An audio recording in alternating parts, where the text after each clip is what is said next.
안녕하세요. 저는 저의 일을 열심히 하며 사는 30대 초반의 여성입니다. 얼마 전 대학교 친구에게 새해 복 많이 받으라는 전화가 왔어요. 저와 친구는 이런저런 사는 이야기를 하다가 같은 학교 선배였던 황시환 선배 이야기가 나왔어요. 친구는 황시환 선배가 결혼한 지 2주 만에 이혼했다며 1년 전에는 같은 과 후배인 아이니와 파혼하더니 또 결혼에 실패했다고 했어요.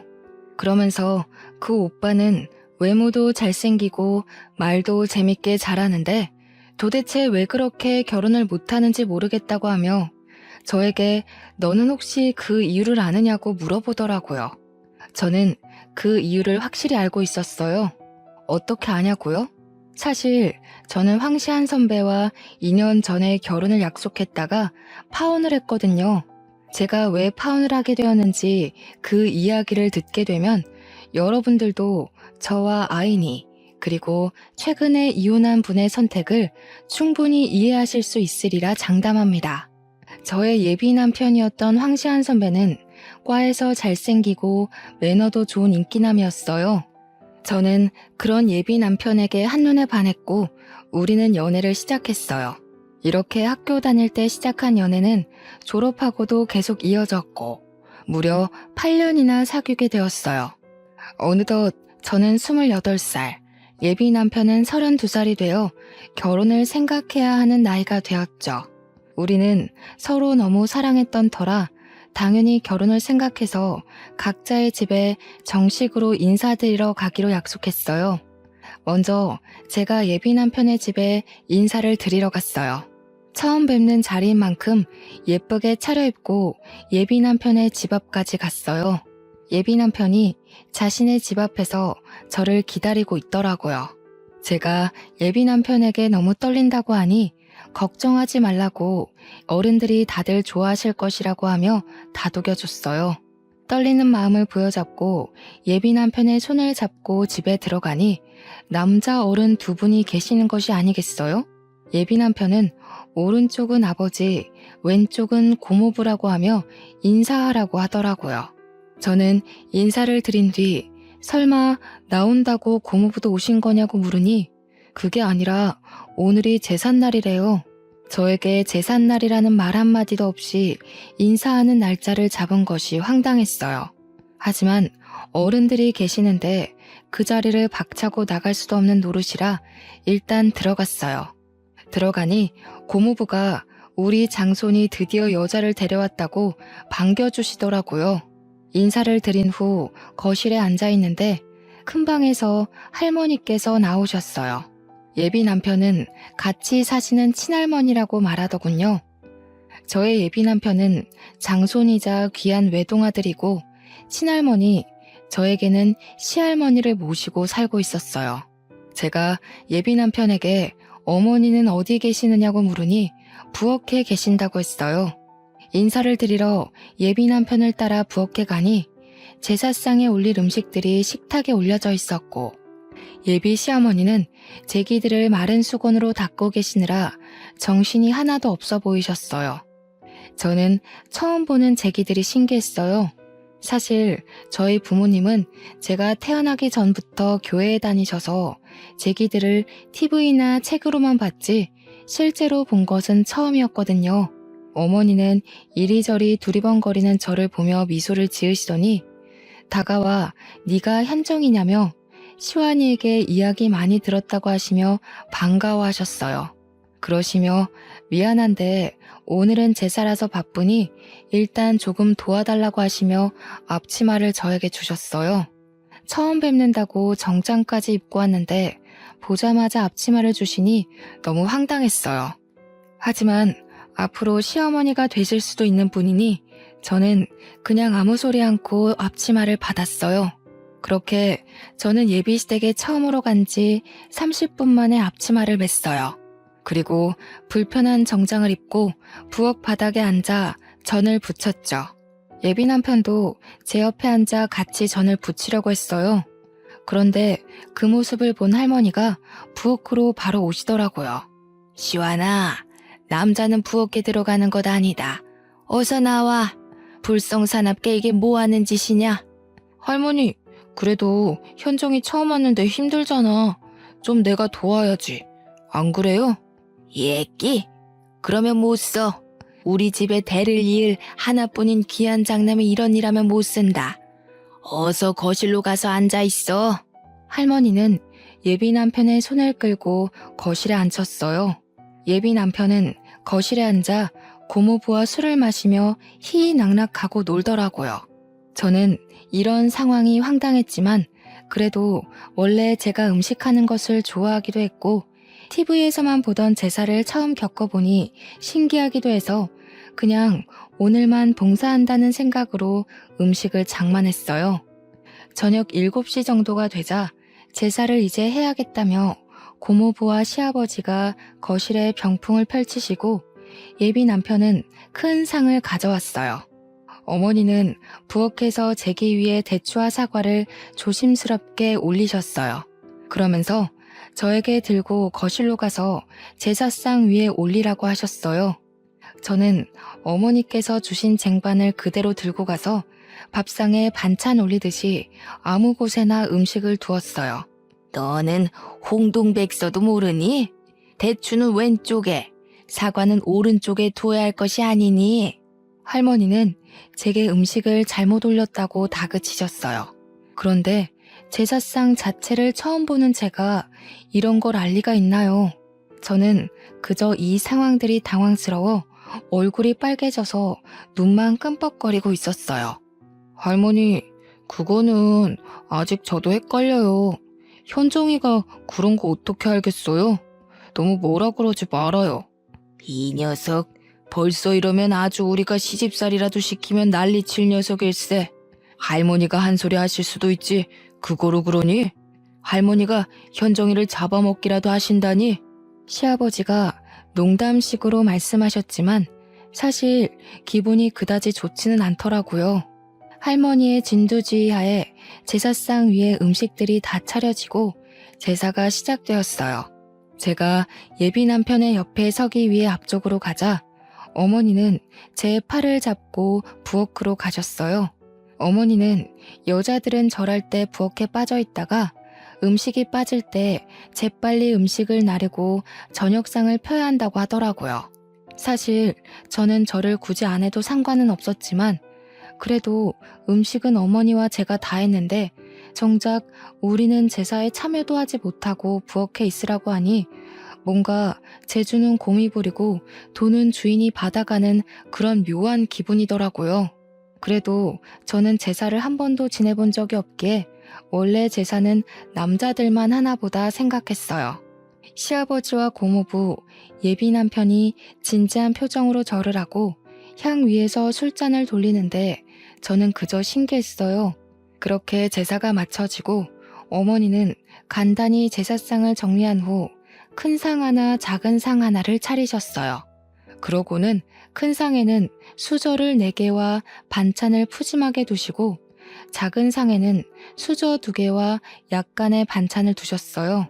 고모부, 시아버지, 예비 남편, 그리고 시할머니는 큰 상에 자리를 잡으셨어요. 저도 예비 남편 옆에 앉으려고 하니 어머니께서 제게 잠깐만 부엌으로 와보라고 하시더라고요. 네가 잘 모르나 본데 제사 마치면 너와 나는 저 작은 상에서 먹는 거란다. 큰 상은 남자와 집안 어른들만 드시고 작은 상은 며느리들이 먹는 거야. 알겠지? 네 바빠서 같이 먹자꾸나. 어머니는 당연하다는 듯이 작은 상으로 가셨어요. 저는 이 상황이 이해가 되지 않더라고요. 우리 집은 남자와 여자는 평등해야 한다고 항상 교육하셨어요. 그래서 아빠와 엄마 그리고 제가 설거지도 항상 돌아가면서 했고요. 그런데 예비시댁은 남자는 부엌에 얼씬해서도 안 되고 심지어 밥도 따로 먹어야 한다니 이해를 하려야 할 수가 없었어요. 그렇게 이해가 되지 않는 식사를 마치니 할머니와 고모부와 시아버지가 큰 방으로 들어가시더라고요. 예비 남편도 저에게 잠깐만 기다리라는 표정을 짓더니 같이 큰 방으로 들어가고 거실에는 저와 어머니 둘만 있었어요. 어머니는 부엌에서 쟁반을 들고 와 모두가 드신 식기를 정리하시기 시작했어요. 어머니께서 거실에서 일하고 계시는데 가만히 있기도 뭐하고 해서 어머니를 도와 상을 치우고 정리했어요. 부엌에 가니 제기들이 쌓여 있었고 싱크대에는 설거지거리들이 한가득 쌓여 있더라고요. 어머니는 처음엔 저에게 제기 정리 좀 해달라고 하셨어요. 제기를 처음 본 제가 제기를 어떻게 정리해야 하는지 알 턱이 있나요? 모른다고 하니 어머니가 제기를 정리하시기 시작하셨고 저는 설거지를 했어요. 그렇게 1시간 정도 지나 부엌 정리가 끝났어요. 제가 설거지를 다 하고 고무장갑을 벗자마자 큰 방에서 예비 남편이 나오더라고요. 다 했어? 설거지할 거 많았을 텐데 고생했네. 벌써 밤 10시인데 이제 집에 가야 하지? 근데 어쩌지? 아까 나 고모부랑 술 먹어서 운전은 못 해줄 것 같은데 혼자 갈 수 있겠어? 예비 남편은 제가 설거지를 할 동안 방에서 고모부와 아까 못다 마신 술을 더 마셨더라고요. 술에 취해 해롱해롱한 예비 남편과는 오늘 그 어떤 이야기도 할 수 없겠다 싶어 어른들께 인사를 드리고 혼자 버스를 타고 집에 왔어요. 집에 도착하니 밤 11시였어요. 예비 시댁에 인사드리러 간다고 오전부터 나가서는 완전 파김치가 되어 밤늦게 온 저를 본 엄마는 깜짝 놀라서 무슨 일 있었냐고 물으셨어요. 저는 엄마에게 오늘이 제삿날이라서 시어머니와 제사 준비도 하고 제사도 지내고 뒷정리까지 하고 왔다고 말씀드렸어요. 또한 예비 남편이 장손에다 외아들이고 시할머니와 함께 살고 있다는 사실도 이야기했죠. 엄마는 제삿날에 인사하러 오라고 말한 것도 기가 막힐 노릇인데 남의 집 귀한 딸을 제사 준비까지 시키고 뒷정리까지 시키냐며 화를 내셨어요. 당장 예비 남편에게 전화해서 따진다는 것을 예비 남편이 지금 술 먹어서 말해도 소용없다고 하며 겨우 말렸네요. 엄마는 한창 화를 내시다가 저와 예비 남편이 결혼하는 것은 진지하게 다시 생각을 해봐야겠다고 하시고는 주무시러 들어가셨어요. 엄마는 화를 많이 내셨지만 저는 그래도 예비 남편이 좋았어요. 제사라는 문화가 그다지 싫지만은 않았고 무엇보다 예비 남편을 너무 사랑했거든요. 예비 남편도 제게 너무 잘해주었고요. 그래서 그 뒤로도 저희는 잘 만났지만 엄마는 그날 이후 우리의 만남을 탐탁지 않게 생각하셨어요. 그리고 2주 정도가 흘렀어요. 예비 남편은 어른들이 다시 저를 집으로 초대했다고 토요일에 함께 가자고 하더라고요. 저는 저번에 인사드리러 갔을 때 제삿날이라 많은 이야기를 나누지 못해서 다시 초대하셨다고 생각하며 그날 당연히 가겠다고 했어요. 약속한 토요일 오전, 이번에도 깔끔하게 정장을 입고 예비 남편 집 앞으로 갔어요. 문을 열고 들어가니 현관에 신발이 가득 있었어요. 집 안에는 어른도 있고 아이들도 있었는데 어른들만 해도 20분 정도가 있으시더라고요. 저는 현관에서 신발도 벗지 못한 채 이게 무슨 일인가 싶어 어리둥절하게 서 있었어요. 예비 남편은 가만히 있는 제 손을 잡고 들어갔어요. 그러더니 당숙 할아버지, 작은 할아버지, 남원 작은 아버지, 천안 작은 아버지 등 그 자리에 계시는 모든 분에게 각각 인사시켰어요. 일단 인사를 하긴 했는데 워낙 많이 계시다 보니 나중에는 이분이 저분 같고 저분이 이분 같더라고요. 인사를 할 때마다 다들 저에게 맏며느리감이라고 하시며 앞으로 하나뿐인 장손 시완이와 결혼해서 자주 보자고 반기셨어요. 한창 정신없이 인사를 하는데 부엌에 계시던 어머니께서 나오시더니 잘 왔다고 반겨주셨어요. 그러고는 오늘은 증조 할아버지의 제삿날이라고 하시며 제게 앞치마를 주시더라고요. 그때 그 앞치마를 보자마자 뒤도 돌아보지 않고 나갔어야 했는데 저는 또 바보같이 그 앞치마를 건네받았네요. 그렇게 저는 또 불편한 정장을 입고 앞치마를 입고 부엌 바닥에 앉아 육전부터 시작해서 파전, 산적, 동태전, 가오리전 등 제가 평소에는 잘 먹지도 않는 전을 잔뜩 만들었어요. 그날은 친척들이 많이 오셔서 그런지 처음으로 이 집에 왔던 이전 제삿날보다 훨씬 더 많이 음식 장만을 했어요. 제가 그렇게 허리도 제대로 펴지 못하고 음식을 할 동안 예비 남편은 조카들과 놀고 게임을 하며 아주 즐거워하더라고요. 저는 분명히 인사를 드리러 왔는데 또 이 집 제사 음식을 장만하고 있으니 화가 나더라고요. 그런다고 이렇게나 어른들이 많이 계시는데 그냥 뛰쳐나갈 수도 없고 해서 답답한 마음에 한숨만 푹푹 내쉬고 있었어요. 그런 모습을 예비 남편이 보았는지 부엌으로 와서는 많이 힘드냐며 어깨를 주물러 주었어요.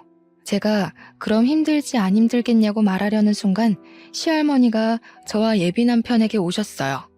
시완아, 장손이 부엌에 오면 못 써. 그리고 지금 조상님들 음식장만 하는데 어깨를 주무르고 이게 뭐 하는 짓이냐? 당장 거실로 가. 할머니, 우리 현정이 인사드린다고 예쁘게 옷 입고 왔는데 얼마나 힘들겠어. 현정이 예쁘게 좀 봐주라. 예끼. 아무리 그래도 어른들 계시는데 장손이 그러면 못 써. 시완이 너는 어서 나와서 당숙한테나 가봐라.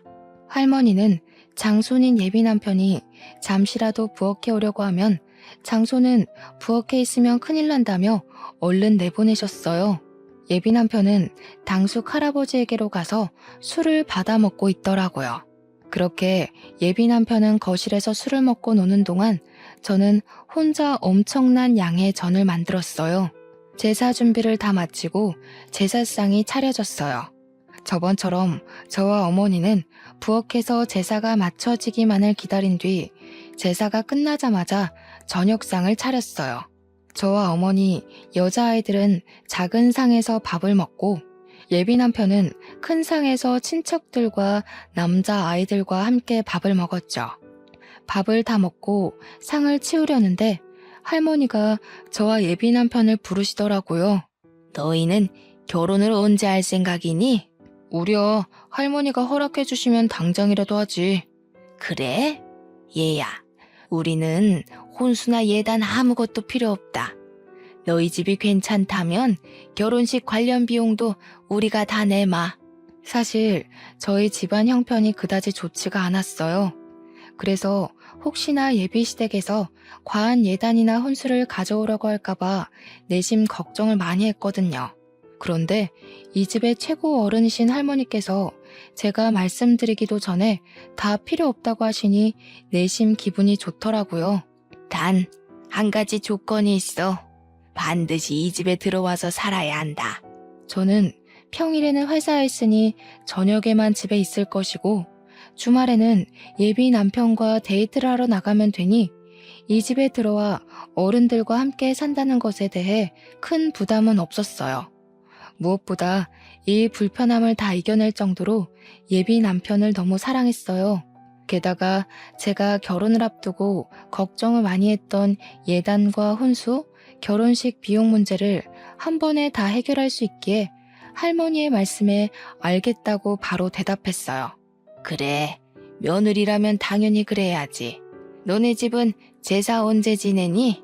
부모님이 교회 다니셔서 제사를 지내지 않아요. 사실 저는 제사 지내는 모습을 실제로는 처음 봐요. 제사를 한 번도 지내본 적이 없다고? 자고로 조상님께 예를 갖춰야 만사가 형통하는 법이다. 이런 조상님들도 모르는 근본 없는 것들. 에이, 할머니, 요새는 다들 제사 이렇게까지 안 지내. 제사 다 합쳐서 간소하거나 아예 안 하는 집도 많아. 명색이 황씨 가문의 장손이라는 사람이 그게 할 소리냐? 이것이 제사 안 지내는 근본 없는 년을 만나더니 애가 이상해졌네. 제사를 지내지 않는다는 이유로 친척도 아닌 할머니에게 근본 없는 년이라는 소리를 듣는데 너무 화가 나고 억울해서 눈물이 다 나오더라고요. 눈물이 터지려던 찰나 시어머니가 과일과 한과 따뜻한 차를 한 상 차려오셨어요. 어머니, 이제 다과 드세요. 그리고 현정이는 나 좀 도와주렴. 어머니께서 다과상을 들고 와서 할머니의 말씀을 끊으셔서 다행이었지. 만약에 그러지 않았다면 저는 그 자리에서 아마 펑펑 울었을 거예요. 어머니의 부르심에 부엌에 가니 저번보다 훨씬 더 많은 설거지거리가 쌓여 있었어요. 저는 할머니 앞에서 잔소리를 듣느니 여기서 설거지하는 게 훨씬 마음이 편하겠다 싶어 싱크대 앞으로 갔네요. 그렇게 저는 설거지를, 어머니는 제기 정리 및 부엌 정리를 2시간 정도 하니 드디어 부엌이 깨끗해졌어요. 거실로 나가보니 시간은 어느덧 자정이었고 친척들과 예비 남편은 술에 취해 제정신이 아니었어요. 저는 집에 가야겠는데 시간이 너무 늦어 택시를 타고 갈 생각으로 예비 남편에게 여기 집 주소 좀 알려달라고 했어요. 그런데 술에 취해서 집 주소도 말하지 못하고 헛소리만 해대는 것이 아니겠어요. 그러는 모습을 보신 친척들과 어머니도 오늘 너무 늦었고 여자 혼자 이 시간에 택시 타는 것도 위험하니 그냥 하룻밤 자고 가라고 하시더라고요. 저는 어쩔 수 없이 엄마에게 오늘 집에 못 간다고 전화하고 예비시댁에서 원치 않는 하룻밤을 자게 되었어요. 어머니는 부엌 옆에 쪽방이 하나 있다며 그곳에서 자라고 이부자리를 펴주셨어요. 그리고 어머니께서 집에서 입으시는 편한 옷을 하나 주시며 옷 갈아입고 푹 자라고 하시고는 나가셨어요. 혼자 방에서 편한 옷으로 갈아입고 누워있는데 거실은 시끄럽고 장소는 세상 불편한 예비시댁이다 보니 잠이 쉽게 들지 않더라고요. 결국 저는 모든 친척이 다 술을 마시고 코 고는 소리가 들릴 때까지 뒤척이다가 겨우 잠이 들었어요. 이제 잠이 들었다 싶었는데 어머니가 제가 자고 있던 방에 들어오셨어요. 잠깐 나와 보라고 하시더라고요. 나와서 시계를 보니 새벽 5시였어요. 얘야, 우리 집은 며느리들이 새벽 5시에 일어나 음식을 준비하고 새벽 6시에 다들 밥을 먹는단다. 어지간하면 나 혼자 하겠는데 어제 무리를 했는지 몸이 안 좋아서 말이야. 미안한데 음식 준비 좀 도와주지 않으련? 어머니는 제게 부탁을 하면서도 계속 국을 끓이고 나물 반찬을 하느라 정신이 없으셨어요. 이미 저도 잠이 다 깼고 그 자리에 혼자 멀뚱히 서 있기도 다시 방에 들어가기도 좀 그러니 저도 어머니를 도와서 음식을 준비했어요. 우리 집은 아침, 점심, 저녁 모두 반찬이 최소 7개는 있어야 해. 황씨 가문이 큰 양반가라서 조상님들 때부터 그렇게 먹었다고 하더구나. 그리고 한번 사용한 음식을 다시 사용해서는 안 돼서 매일 끼니마다 조금씩 새로 해서 먹는단다. 끼니마다 새로운 반찬을 최소 7개는 만들어야 한다고요? 그래. 처음에는 나도 이거를 어떻게 해야 하나 했는데 하다 보니 반찬 7개는 금세 뚝딱 가게 되더라고. 너는 내가 봤을 때 손이 야무지니 나보다 더 잘할 거야. 어머니는 이미 저를 며느리로 생각하셨는지 제게 음식에 대해서 하나하나 알려주셨어요.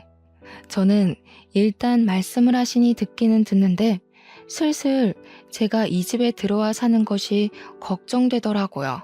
사실 전 아침잠이 정말 많아요. 회사도 7시에 겨우 눈을 뜨고 나가는데 새벽 5시에 일어난다는 것은 상상도 할 수 없었어요. 게다가 이 집안의 아들들, 장소는 다 잠을 자고 이 집안의 핏줄이 전혀 섞이지 않은 어머니와 저만 황씨 집안 사람들을 위해 요리를 한다는 것이 썩 내키지는 않더라고요. 어머니께는 죄송하지만 어머니와 저의 모습이 황씨 집안을 위해 일하는 노비처럼 보였어요.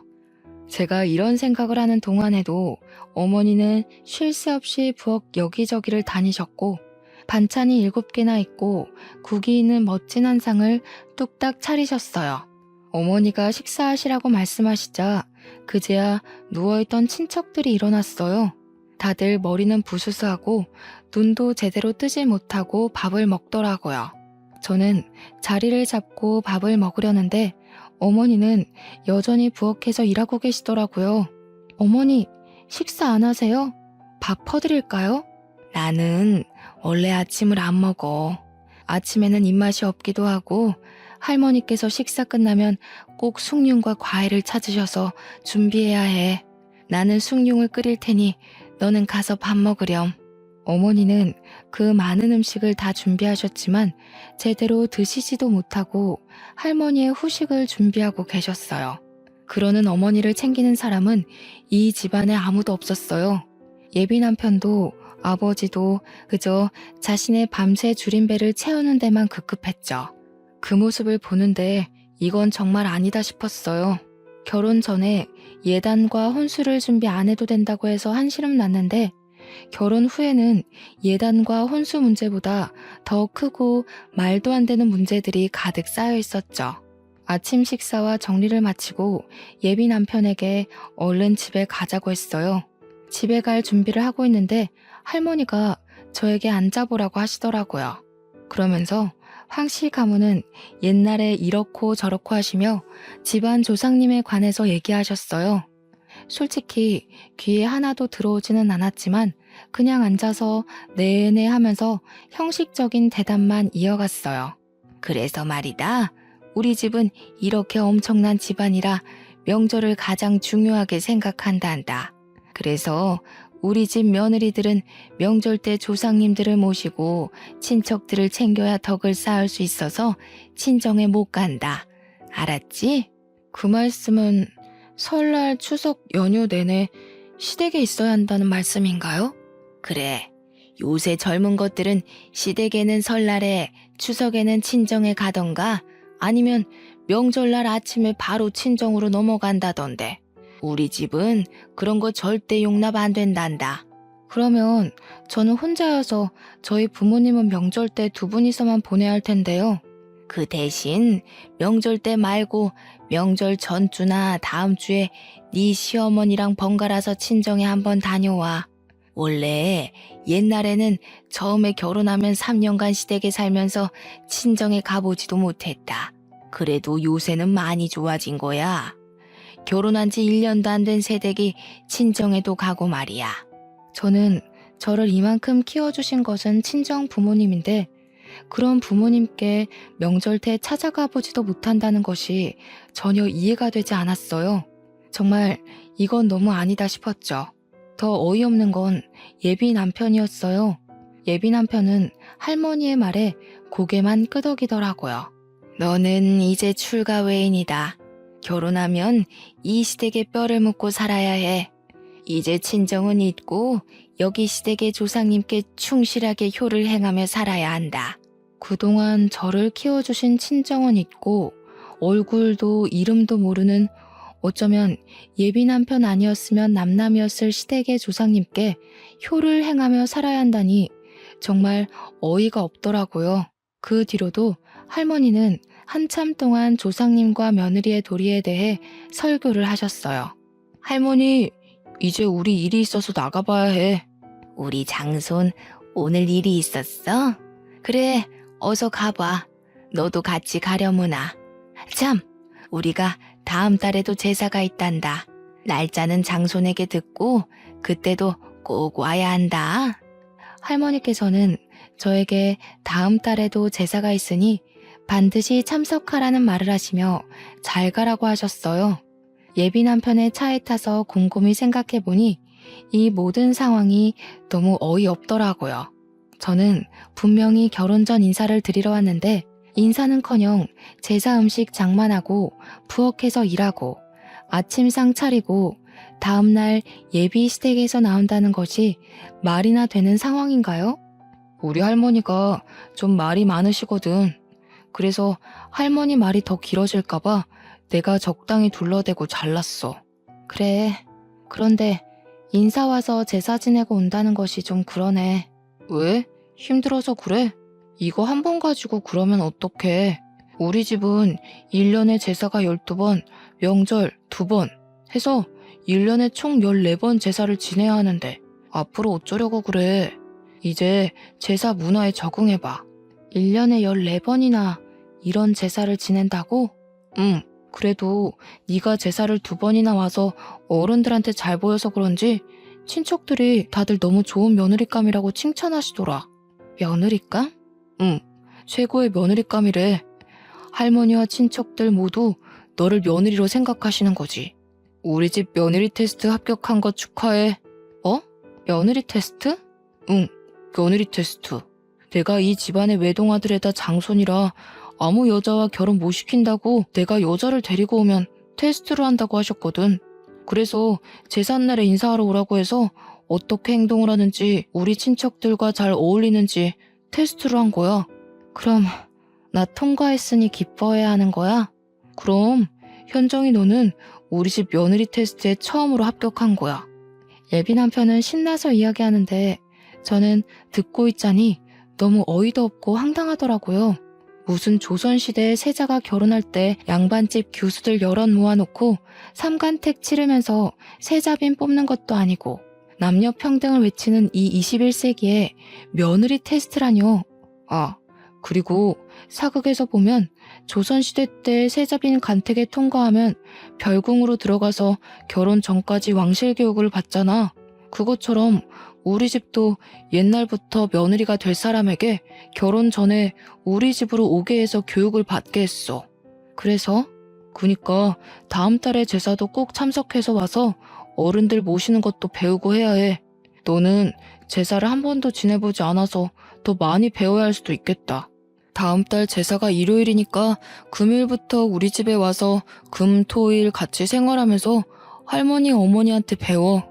할머니도 예비 남편도 뼈대가 굵은 양반 가문의 집안이라서 며느리들은 교육을 받아야 한다며 제사 음식 장만을 도우라는데 빨리 이 집 며느리 자리에서 도망가야겠다는 생각뿐이었어요.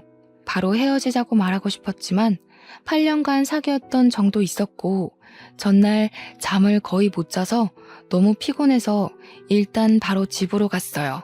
집에 오니 엄마는 저번에는 시댁에 인사드리러 간다 해놓고서는 11시에 파김치가 돼서 오더니 오늘은 아예 그 집에서 잠을 자고 왔냐고 뭐라고 하시더라고요.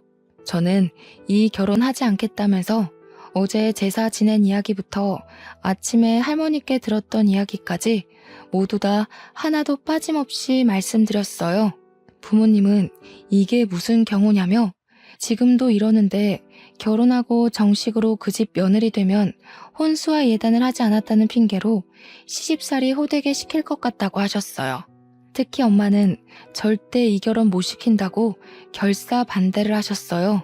그리고 아빠는 저의 이야기를 다 듣고는 혼자 곰곰이 생각하시더니 예비 남편에게 똑같이 복수해야겠다며 다음 주 일요일에 집으로 초대하라고 하셨어요. 저는 아빠에게 어떻게 하실 것이냐고 물었지만 아빠는 아무래도 계획을 말씀해 주시지 않았어요. 다음 주 일요일, 아직 예비 남편이 올 시간이 한참 남았는데 아빠와 엄마는 옷을 차려입고 계시더라고요. 그러면서 오늘 교회 갈 건데 너와 시완이도 같이 가야 하니 옷 입고 준비하라고 하시더라고요. 사실 그동안 부모님은 일요일마다 교회에 가시긴 하지만 지금까지 한 번도 제게 같이 교회 가자는 소리를 안 하셨어요. 교회는 부모나 다른 누군가가 강요로 해서 다니는 것이 아니라며 나중에 제가 다 크고 마음에서 교회에 가고 싶은 마음이 생겼을 때 그때 다니라고 하셨죠. 물론 그런 마음이 생기지 않는다면 평생 다니지 않아도 된다고 하셨어요. 그러던 부모님이 갑자기 교회에 가자고 하니 의아하긴 했지만 그냥 부모님이 다니시는 교회를 우리에게 소개해 주시려고 그러는가 보다 싶어 저도 갈 준비를 했어요. 제가 외출 준비를 하는데 예비 남편이 집 앞에 와 있다고 전화를 하더라고요. 그래서 부모님께 말씀을 드리니 부모님은 그럼 지금 교회에 가자고 하셨어요. 예비 남편은 집에 인사를 드리러 왔는데 갑자기 부모님이 교회에 가자고 하시며 차에 태우시니 당황하더라고요. 저 근데 현정이가 교회에 다니는 줄 몰랐네요. 부모님은 다니셔도 현정이는 다니지 않는 줄 알았는데. 현정이는 안 다니고 우리만 다녀요. 현정이도 오늘 처음 가는 거요. 예비 남편은 계속 이해가 안 된다는 표정을 지었고 저 역시 아빠가 왜 이러시는지 몰라 가만히 있었어요. 저와 예비 남편은 그렇게 부모님을 따라 1시간 반 동안 같이 예배를 보고 교회 사람들과 같이 밥도 먹었어요. 그렇게 교회에서 3시간 정도 보낸 후 다시 집에 왔는데 예비 남편의 표정이 그다지 좋지 않더라고요. 그 모습을 본 부모님은 예비 남편에게 잠깐 거실에 앉아 표정이 왜 이리 좋지 않냐고 물어보셨어요. 사실 저희 집안은 대대로 불교 집안이고 교회를 그다지 좋아하지 않습니다. 그런데 일방적으로 교회를 데리고 가시니 기분이 좋지는 않습니다. 인사를 드리러 왔는데 교회를 데리고 가니 기분이 좋지 않았나? 그래, 그럴 수 있지. 그럼 자네 집에 갔던 우리 딸 기분은 어땠을 것 같은가? 무슨 말씀입니까? 우리 딸은 교회는 다니지 않았어도 기독교인 부모 만나서 제사를 한 번도 지내본 적이 없는 아이일세. 그런데 인사드리러 간 그런 딸에게 제사 준비를 2번이나 시켰다고 해서 일부러 이런 자리를 만들었네. 제 생각에는 현정이가 앞으로 저와 결혼하면 제사상을 차리고 해야 하는데 미리 우리 집의 가풍에 대해 경험해보는 것이 좋지 않을까 해서 그렇게 한 것입니다. 그래?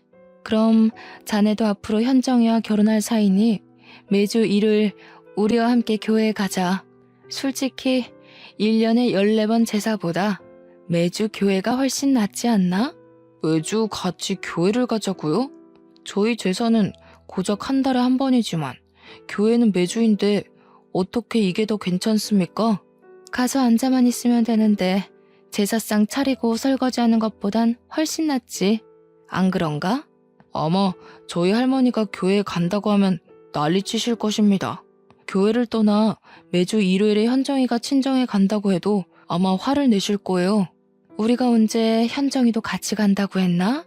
현정이는 자네 집 어르신들 식사 준비해야 한다고 하니 못 가고 자네만 나와서 우리랑 같이 교회에 가자고. 괜찮지? 못한다고 하면 우리도 결혼 못 시키네. 예비 남편은 그 이야기를 듣고 집에서 생각을 해봐야겠다면서 표정이 좋지 않은 채로 집에 가봐야 할 것 같다며 나가더라고요. 예비 남편이 간 후 저는 부모님께 어떻게 이런 생각을 하셨냐고 여쭤봤어요. 일단 그 집에서 너한테 이야기도 하지 않고 제삿날 인사하러 오게 한 것부터 나는 이해가 가지 않았다.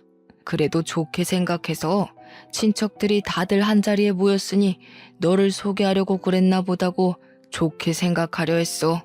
네, 정말 제삿날에 많은 친척이 오셔서 다들 인사드리고 하긴 했네요. 그런데 결혼도 아직 하지 않았는데 예비 며느리라며 잔뜩 음식 장만을 시키고 설거지까지 하고 왔다길래 화가 나더구나. 지금부터 이러면 진짜 며느리가 되면 아주 난리가 나겠구나 싶었지. 맞아요. 정말 그 집 며느리인 시어머니는 정말 생기가 하나도 없어 보이셨어요. 정말 죄송하지만 황씨 집안을 위해서 일하는 노비 같았어요. 그 정도였니? 아무튼 너도 마음이 떠난 것으로 보이고 해서 둘이 헤어진다고는 했는데 그래도 남의 집 귀한 딸 고생시키는데 그냥 헤어지기엔 뭔가 내가 아쉬웠어. 그래서 내가 복수를 계획했지. 그런데 우리 집은 제사를 지내지 않으니까 제사날 오라고 할 수도 없으니 대신 교회로 바로 데려가신 거예요? 그렇지. 솔직히 네가 그 집에서 2번이나 제사상 차리고 뒷정리하고 온 거에 비하면 너무 소소한 복수이지만 그래도 그 비슷한 상황을 조금이라도 느껴봐야 하지 않겠니? 그래야 정신 좀 차리지. 저는 부모님의 아이디어에 감탄했어요.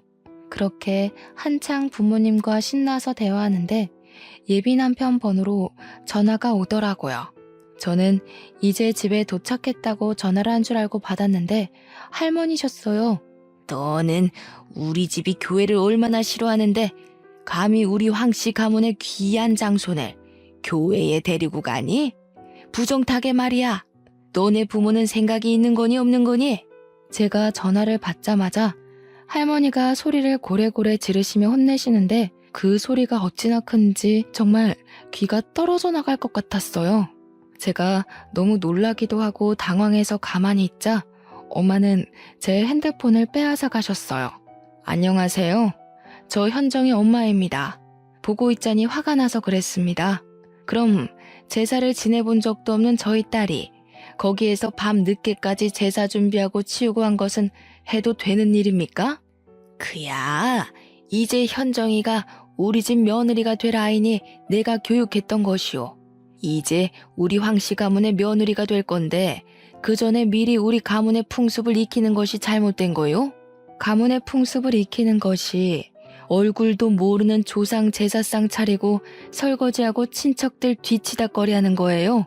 그리고 며느리는 무슨 사람도 아닙니까? 그동안 키워준 친정을 잊고 명절 때는 가지도 말라니. 그게 무슨 말도 안 되는 경우입니까? 그야 우리 집이 양반 집안이라 항상 내려왔던 풍습이니까 그런 것이요. 그건 그렇고 주마다 우리 장손 교회에 오라는 건 또 뭔데? 이래서 예수쟁이들이랑은 말이 안 통해 말이. 무조건 제사는 안 된다. 교회만 나오라 하고. 이보세요.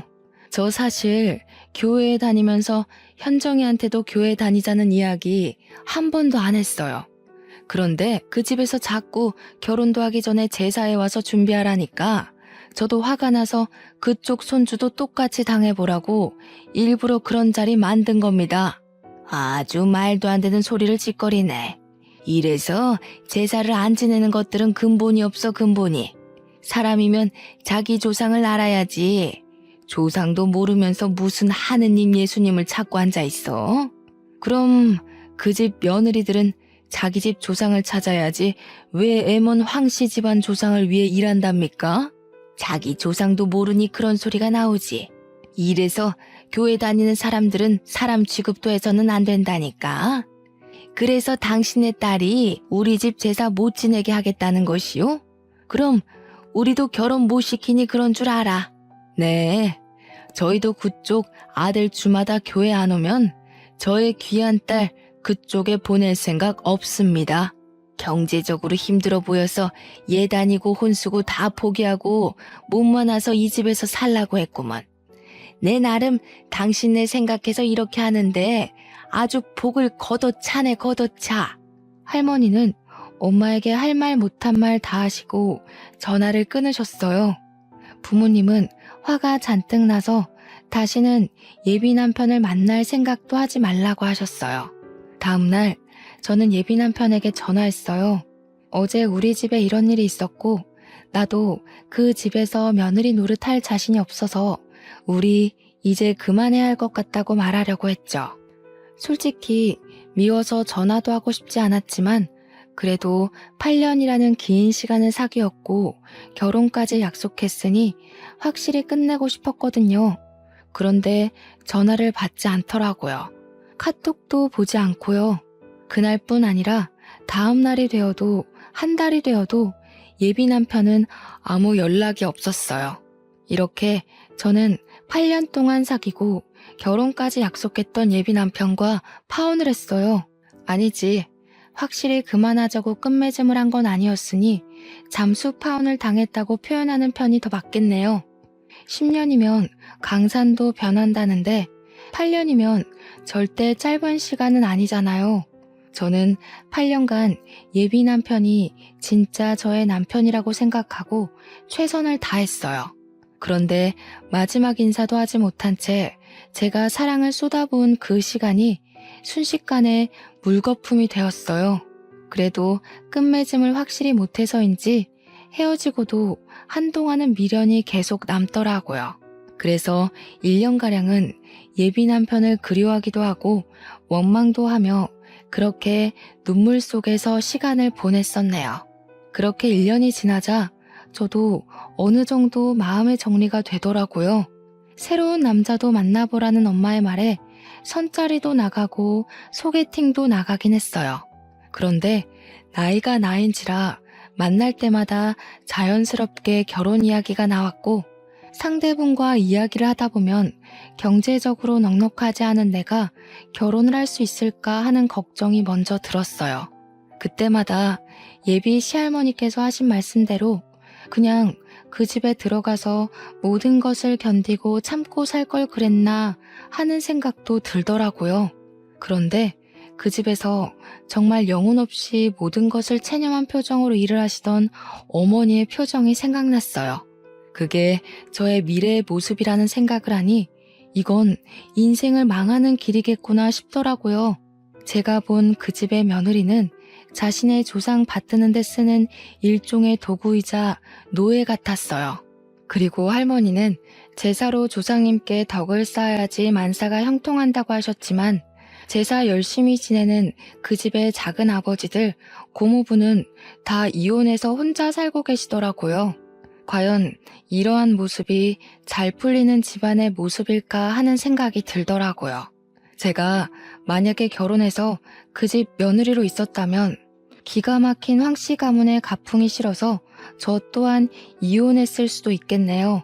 어쩌면 조상님 제사상 공들여 지낸 예비 남편 집보다 제사상 한번 차려본 적 없는 우리 집이 조상님의 도움을 더 많이 받지 않았나 하는 생각이 들어요.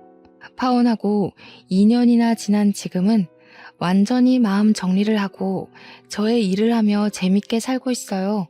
당분간은 누구 만나지 않고 일만 할 생각이에요. 그래서 일단 저 자신의 가치를 높여서 나중에 제가 정말 좋아하는 남자를 만났을 때 당당하고 멋지게 결혼을 하고 싶네요. 지금까지 기나긴 저의 파혼 사연 들어주셔서 감사합니다. 우리 다들 멋진 상대를 만날 수 있도록 자신의 가치를 높이기 위해 열심히 살아봐요. 아, 그리고 마지막으로 할 말이 있는데 시댁에 인사하러 갔더니 제사시키는 집안이 또 있다면 그 집에 들어가서 인사할 것도 없이 바로 나오세요. 제가 겪은 고생들 겪을 확률 99.99%예요. 꼭 도망가세요. 공대 졸업한 황시한 선배가 결혼하자고 해도 무조건 도망가세요. 그 집에 노예처럼 살고 싶으시다면 상관없지만 그게 아니라면 반드시 도망가세요.